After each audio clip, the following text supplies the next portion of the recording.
go to work, you then commute back home, you are very tired from your work. It's very draining. It's very difficult to think all of that stuff on your job that you probably don't like and don't enjoy that much anyway. So you numb yourself with some screen time, you numb yourself with some alcohol, maybe some weed, and then it's time to go to bed.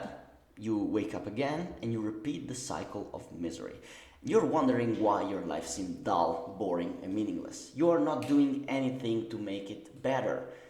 Okay? You are not using your free time in a meaningful way. You are not trying new hobbies. You are not trying new stuff. You're not trying to expand yourself. You're not trying to expand your capabilities. You're not willing to explore. Nothing. And you might say, oh, but it's very difficult. It's very easy for you to say. Man, there was a period in my life during April and May of 2025, this year, when I was waking up at 6, something like that. I was able to write something before going to work. I was going to work at 8. 8 I was to work, and I was working in this structure when they help elder people, basically retired people, to move. I work as a physical therapist there. After finishing the job, I was going to a private clinic and working between 12 p.m. to 8 p.m. And then I was going back home, or I was going to do some judo, and then I was going to do some acting classes to preparing a show that we were able to do in the beginning of June. So for 2 months of my life, I was able to sustain that rhythm. I was able to do that. I was working 10, sometimes 11 hours a day, and I was still able to dedicate sometimes to activities that felt meaningful. What is your fucking excuse? What is your fucking excuse? So, in this guide, I don't want to beat you up, honestly. I don't want to be judgmental. I want to sincerely help you. And in this guide, I will offer you a framework to find out 3 hobbies that you can find to improve your quality of life, feel more fulfilled, and live like an eclectic human being. So, let's start. What are hobbies? Hobbies are defined as activities outside your day-to-day job that induce flow state, that are autotelic. These are activities that you feel enjoyable for their own sake. You don't need an explanation, don't need a goal for these activities. They are fun. They are fun to do, they're fun to explore, they are fun to make. It doesn't need a logical explanation. It makes you happy to do them. So if you want to learn about flow state, by the way, I made different videos. I will put them in the description. You can have just one hobby. It's fine. You don't need to have thousands of hobbies. Since when I was in university, my only hobby was judo, and I was studying like 8 hours a day, something like that. And my only worry was to work out and prepare for my sport. Also because I took that hobby very seriously. In fact, I wanted to become a national champion for a long period of time, but then I realized that I don't have the talent, and even though I trained like a motherfucker, I realized that it wasn't a suitable goal for me. And but if you don't want to be a more focused person, you don't want to be a singular focused person, you want to be more eclectic, you want to be a so-called Renaissance man, I believe that you need around 3 hobbies. Every man should need around 3 hobbies, which are from 3 different categories that will improve 3 different areas of your life. You need a physical hobby or something that can improve your physical shape and fitness and body awareness. You need a skillful hobby, so an activity that could differentiate you in a career, for example, against your competitors, and you can potentially monetize one day. You don't have to do a skillful hobby to monetize. Be careful about that. You do a skillful hobby because you feel that as fun and engaging and playful, and maybe one day you can use that to monetize, but monetizing is not the main point, okay? And an artistic hobby, so an activity that allow you to express your creativity, your emotions in a powerful and satisfying way. For example, my physical hobby is judo and weightlifting, strength and conditioning. I love the world of strength and conditioning, so I do that. As a skillful hobby, I started to do some persuasive writing and get into content creation. This is something that one day can help me to monetize. In fact, this is my goal at the moment. And an artistic hobby, which is an activity that allows you to express your emotion. I selected writing, for example. I like to write about not always for videos. I'm not always scripting videos or talking about scientific topics. Sometimes I like to write about my own feelings and emotions. And another artistic hobby that I have is, of course, acting, which is something that I love. I put here, right now on the screen, a lot of different ideas that you can take to perform different hobbies. Which are the one that feels more authentic to you, which one are the ones that you would like to explore the most, okay? So in order to choose the hobby that you want to do, I will ask you two questions. The first question would be, what is your necessity at the moment? What is the thing that you lack? Do you need to get in shape? You would like to make more money, for example, or do you need the like a void or something that you would like to express but you can't actually do that? What is the thing that you lack in your life? And dependent on that, choose a hobby from three different fields that I've individuated for you, which is physical, skillful, and artistic. Once you have individuated what is the area of life that you would like to work on, my second question would be, do you have the money, the time, and the will to join a class? Because join a class, it's beautiful because you don't have to think about how to organize yourself. It's at this time, you go there and you simply follow the instruction of someone who is taking the class for you. It depends about time, if your job allows you to do that. It depends about the money, you have the money to pay to do that, and do you want to perform that with other people, which is also another thing that you have to take into account. And also in the end, geographical position. Sometimes people live in shitty places and they cannot really reach to different locations, so you gotta take also this thing into consideration. If you're wondering if you have the ability, I suggest you deeply to go into a class, because you meet also other like-minded people.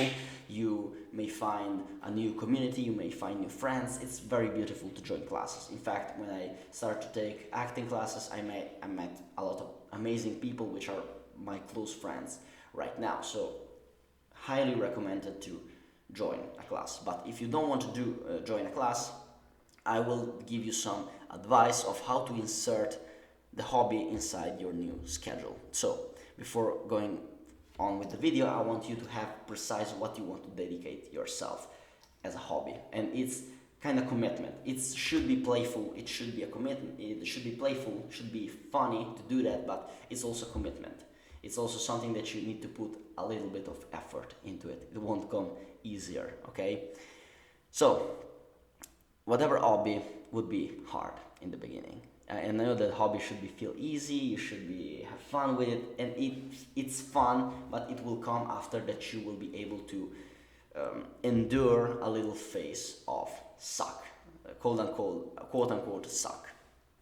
The reason is that your brain doesn't have the neural networks to perform this task with ease. You need to do a real effort with your brain to perform that. When I started to record videos, it was very difficult for me to being able to sit down and start speaking to a camera. It was something very hard because my brain wasn't habituated to this kind of effort. So in the beginning it was very hard, but over time my brain improved.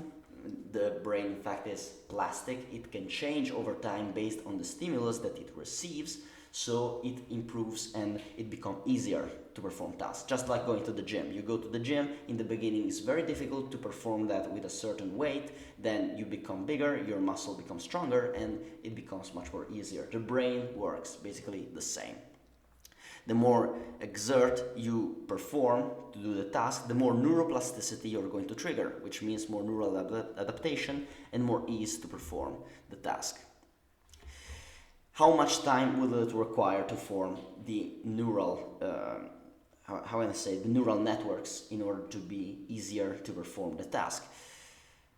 Around 6 to 8 weeks is the time that usually it takes for tasks to become easier. It's not that for 6 to 8 weeks it would be an absolute shit, it would be an absolute misery to perform your hobbies, and one day it just start to click and it becomes easier. Of course, it will become over time become much more easier, and 6 to 8 weeks it's more automatic. You do that like you're brushing your teeth in the morning, you do that as doing your coffee while you're asleep. But it will require some kind of effort in the beginning, but it will get better.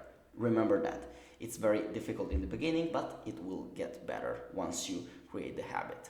And in fact, it will be your first goal. Your first goal shouldn't be becoming good at the hobby. Your first goal shouldn't be becoming the best drawer in the world, becoming the best writer. You just start and build the habit, light the spark, detach yourself from the desire of doing a good job and to perform. You simply have to start taking the action into your daily routine. Don't watch YouTube videos about it, don't try to take tutorials, just do and start to play with the activity. Start to try the different things that you can make. Try to get passionate about it. Getting passionate about it, just playing with what you've chosen to play.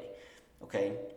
The first phase, the goal isn't improving. I want to say that again and again in order for your mind to understand that. You just have to light the spark of the passion and increase your interest and form the habit of doing it. I have a couple of tips to make the habit creation more easier. First of all, don't dedicate 3 hours to your hobby. It's very easy in the beginning to be caught by excitement and say, oh fuck, I'm going to edit videos for 3 hours, I'm going to write for 3 hours, I'm going to spend all the night drawing, and then the next day you stopped again.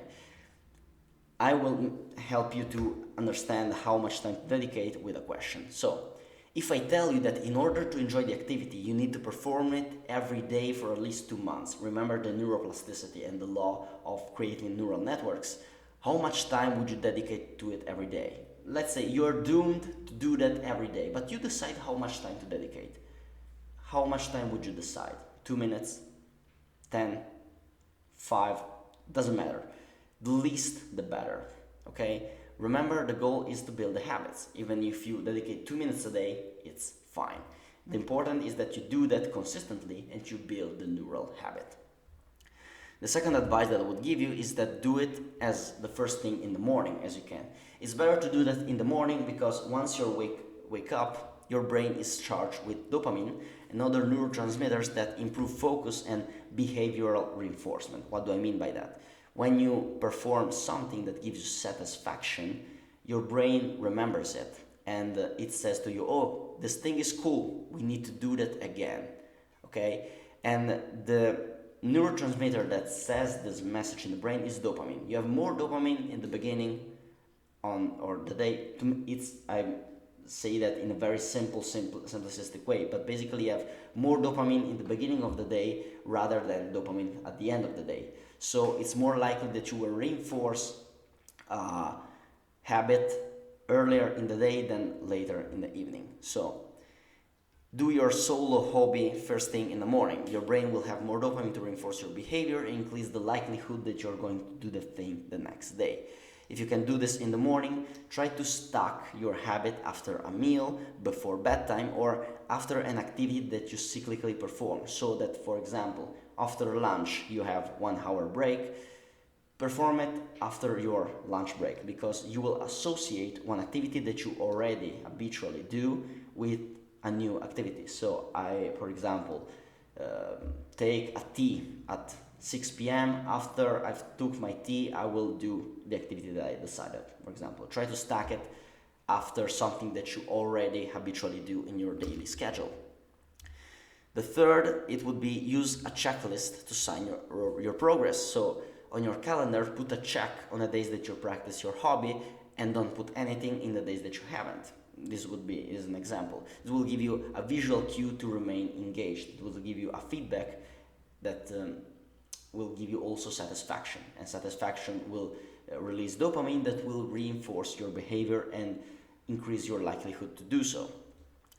This information should help you to start a hobby. I get it that it's very difficult in the beginning, but you know why it's difficult in the beginning, and your brain will adapt. You will improve over time, okay? If you need help with applying those principles, if you need someone to take you accountable for that, you can book a one-on-one free call with me that you can look in the description, and I will help you to apply this principle to your own specific situation. So if you need help with that, I will be much happier to help you for free. So the video is over. Remember to aim upward as always.